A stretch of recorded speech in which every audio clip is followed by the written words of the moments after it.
Next, we're bringing up Nicky. Nicky is the founder of Greyton Animal Sanctuary in Greyton.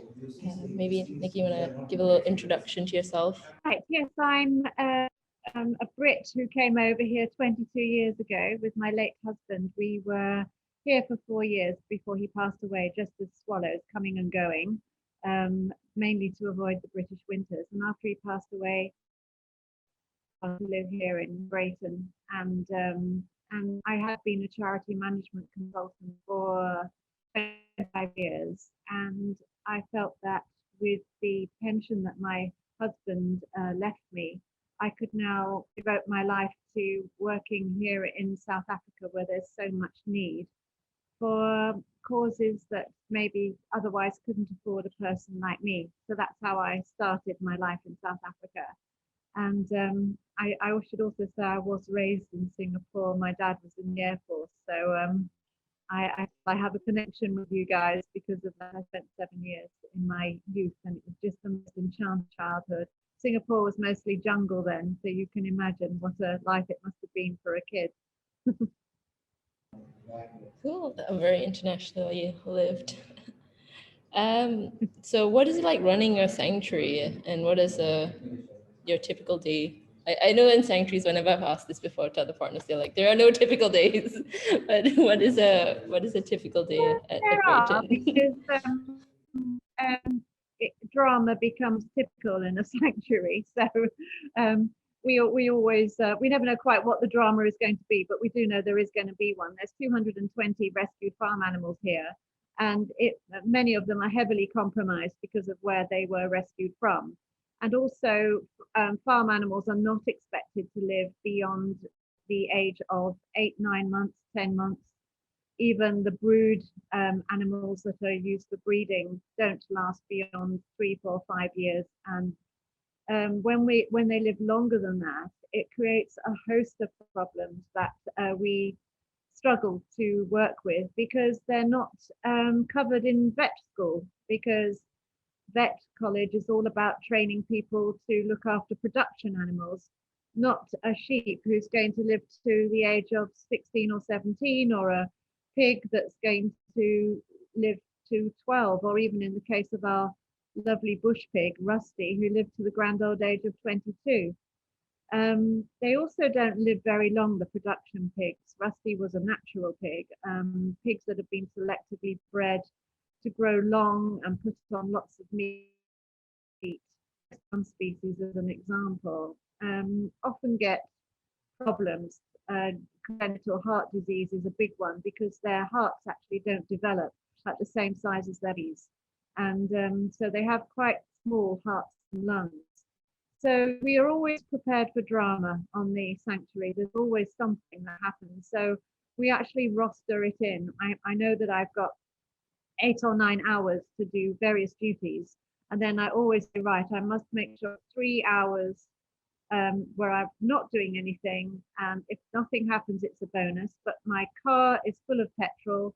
The underneath the canopy at the back is full of straw, and I'm ready to go if anything happens. So we do have a sort of typical day, but it starts at about 6:30.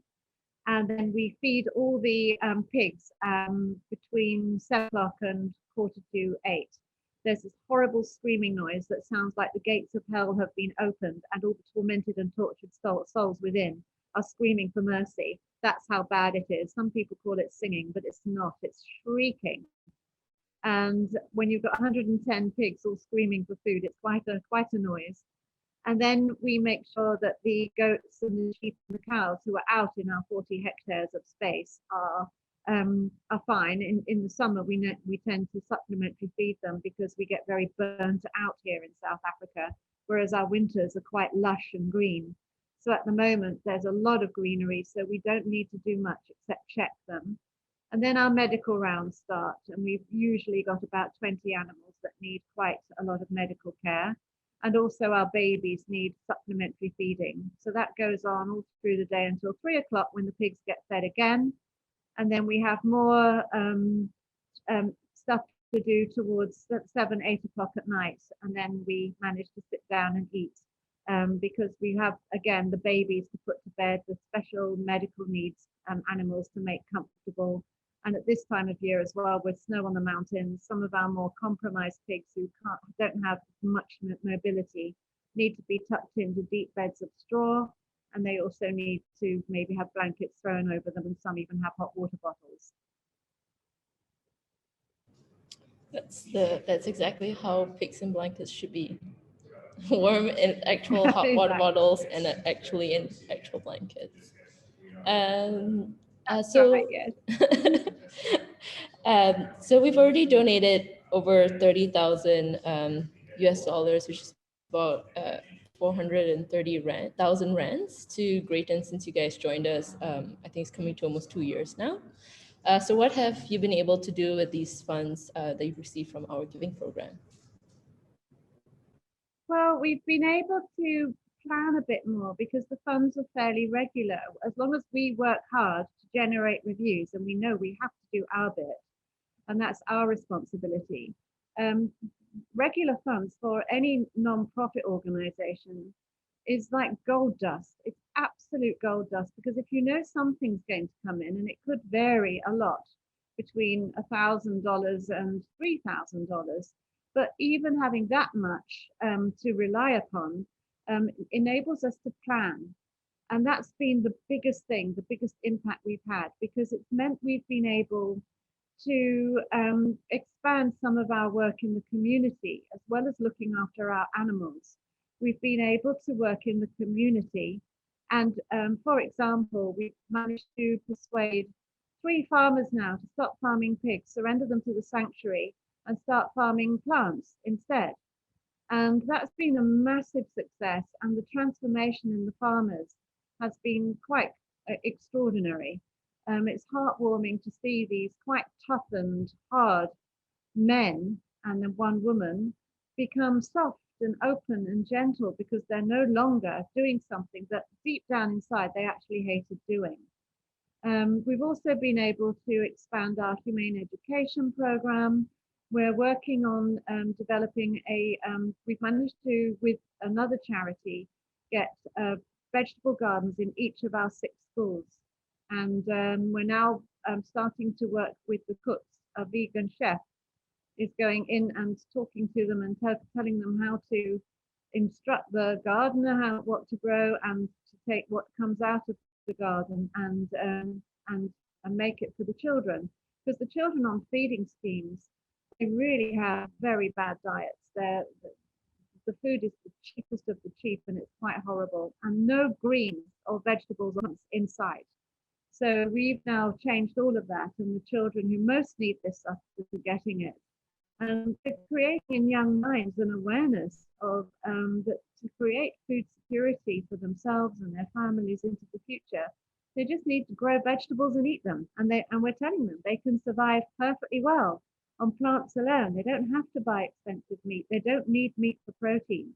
So we can give children this information, which goes against the grain of everything they're ever seeing. But this is a program that is, it proves, it shows. It doesn't tell like advertisements do. It shows, it demonstrates that youngsters can live perfectly well on a plant-based diet.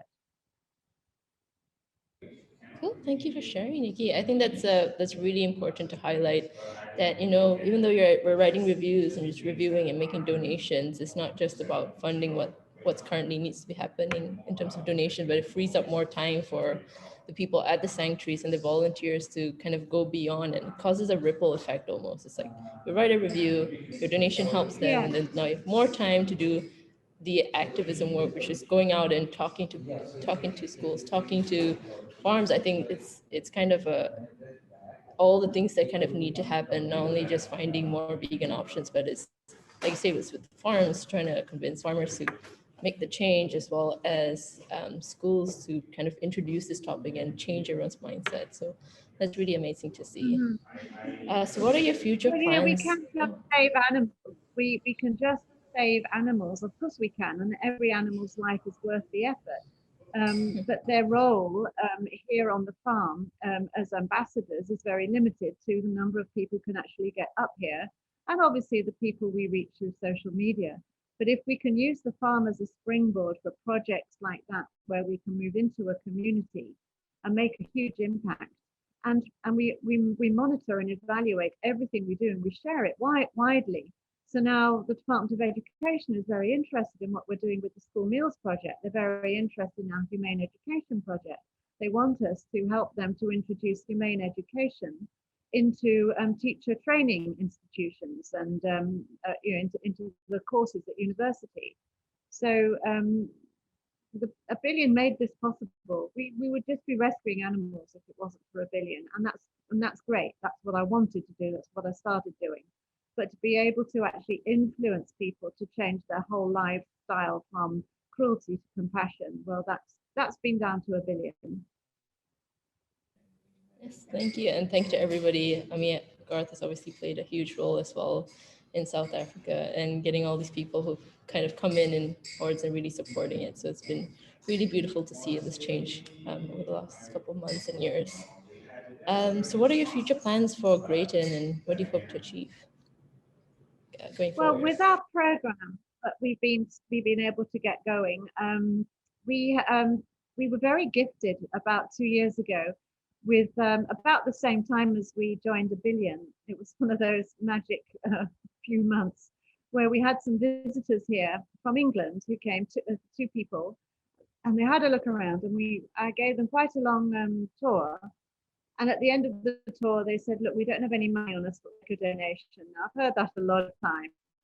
Then about a few days later, 5,000 Rand came into our account. And I was overjoyed. I went leaping and whooping through the farm, thinking this was the most brilliant thing ever. And then I had mentioned to them that we would really love to have a barn, a big multi-purpose barn that would not just be for our most vulnerable animals, but would also be for humane education, for agricultural resource centre for farmers transitioning to farming with plants, a volunteer space, a demonstration kitchen, and all of that. So about 2 months later, after a bit of paperwork, £50,000 dropped into our bank account just from that one visit. And that was said it was to go towards the barn, and that they hoped that South Africa would be able to contribute an equal amount, because it's a big space. It's 25 meters by 15 meters. It's got a mezzanine floor, and we'll be able to do a lot in it, because at the moment our programs that we're running, we feel like we've got a ship, a full sail, a competent crew, and a clear sense of direction, but we've got no port. We've got no base, no solid space where we can bring people like teachers into that space and teach them about humane education, give them a nice solid vegan meal, and then take them through the barn to the animal section and get them to know some of our pigs and our lambs and our goats and our cows, and see what, that farm animals are actually individuals, sentient, emotional, intelligent beings that deserve a lot more respect and consideration than they're normally given. And we also need a space for our volunteer program, because we would like to have a slightly more upmarket program where we can charge, and that would then pay for us to have a barn mother who would make sure that everybody behaves themselves, the volunteers behave themselves in the barn, the animals are properly looked after. And she will be the one who takes the school meals program, because she is a vegan chef. She will take the school meals program much further and really work on it and get it spread around schools throughout the Western Cape and further afield. So also we can bring farmers up here, the backyard farmers who are keeping pigs in terrible situations, and show them how should be kept, and help them to transition to farming more compassionately. And also we'll have vegan cooking demonstrations. So that's why we need this barn so desperately. And of course, just as we started building, COVID hit. The price of steel went up by 300%, but fortunately we had installed most of the steel. But it did see us me to a very dodgy auction with 50,000 Rand in my back pocket, standing there with a whole load of men trying to buy the remaining steel that we need to finish the steel part of the construction. Fortunately, I managed to get what I needed and bring it back at almost the same price as we had pre-COVID. So that bit is all done, thank goodness. But the price did go up quite a bit, and we have used up our entire budget a little bit earlier than we thought. We thought we would have the floor down and we'd have the foundations for to do it straw bale like the rest of the farm, because it's a beautiful environment for animals and for humans to live in, nicely insulated, plenty of air circulation, free enough, it's a good environment. So we just need to raise that money again. But what we're looking for during September is just to raise enough money for the next phase, which will then keep us busy for the next 4 months or so, during which time we can raise money for the third and final phase. So it will actually make, I think that if we do raise this money, it will actually make the whole barn possible, and we will soon see it finished in the early part of next year. Oh, and one last question is, how can South African abillion ambassadors support Greyton? So how can South African ambassadors here, or just abillion ambassadors in general, support Greyton? Well, I think to continue reviewing on abillion and to spread the word, to share is the most important thing. We have had the most enormous amount of support where we didn't give too much notice about the September double dollars, because obviously we didn't want people to save up their reviews and then a whole load in September. We wanted to see how successful the campaign is, and that would have skewed it a bit. So we only started promoting it 3 days ago, letting people know it's going to happen. But what we've done is we've managed to get a whole load of prizes, including a luxury spa beachfront in Plettenberg Bay for 2 people for 2 nights. Plus, we've got 2 people for 2 nights at the sanctuary. Plus, restaurants are providing meals, and all the people who make just about everybody who makes really good the vegan milks, the yogurts, the cheeses, the fake meats, they're all contributing to a big hamper. And we've got an artist who designs beautiful vegan t-shirts with animals on and kindness and compassion written. And she's offered to do a special commission for the winner, so it could have their favorite animal and the words they want on it. So we're gathering more prizes all the time. And over the next month, we're going to highlight each donor of a prize every single day in order to keep it fresh and to inspire people to carry on giving and reviewing, and thereby giving to our cause. Cool. Thank you, Nicky, for sharing.